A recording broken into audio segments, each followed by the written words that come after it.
Hey, brother teacher, I was asking myself a question here recently about my legacy here on planet Earth in martial arts and just in general. What would I leave behind to all of the many students that I have taught and who have come across my path in this lifetime? What would I leave behind to my family members, my children, my grandchildren, my great grandchildren, my friends, my associates, whomever? And I came to the conclusion, and it didn't take very long to come to this conclusion, that I would leave behind a life of value. Hopefully, that I have lived and that I have presented in front of all of the aforementioned. As far as martial arts is concerned, I've won many championships. I have amassed many awards, trophies, plaques, certificates, and so forth. Almost 45 years at present.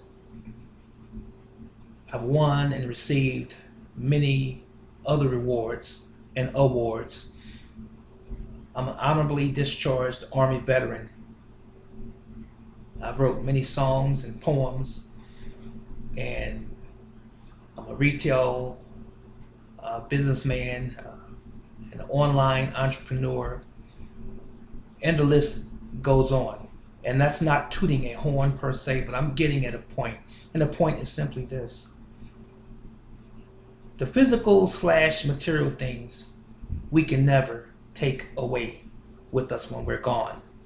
When the Creator decides that it's enough and He's done with us in our lives on this earth, therein lies the conclusion of the matter. What did I leave behind? I want people to know that I could care less about material things because they are temporary. They are only here for the living while we are yet here on the earth. But when we're gone, they benefit us not. So, what type of life would I have lived that would be beneficial to my children, my friends, and my students, and so forth? It's the most important thing to me. Was I a good role model, a good father, a good grandfather, a good human being? Period. That's the most important thing. Because those things you keep forever. When you pass that kind of legacy on to future generations, you perpetuate that same mindset, that mentality, and that value to those individuals. We hope, because those things can never diminish and go away.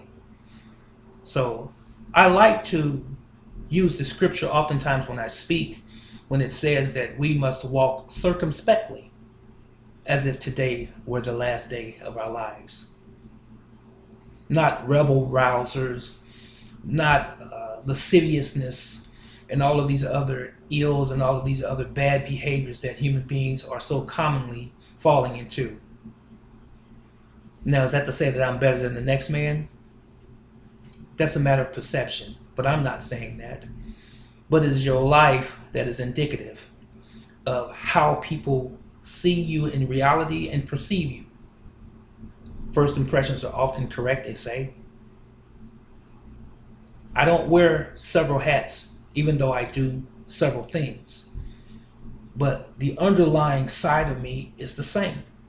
Whether I'm wearing a dobak, dogi, martial arts uniform, kung fu uniform, or a suit, I am the same human being, the same person, same personality across the board, no matter what venue I'm in, no matter what particular vocation I happen to be working at the time. I'm the same person.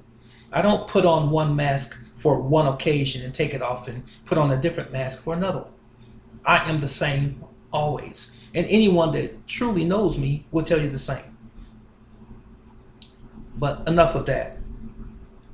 Make sure that you leave a legacy to your children and your friends and your families and all of those people associated with you in this lifetime, something that will make them be able to look up to you with pride and honor and respect. That was all I had to say. I'll see you in the next video. I'm out.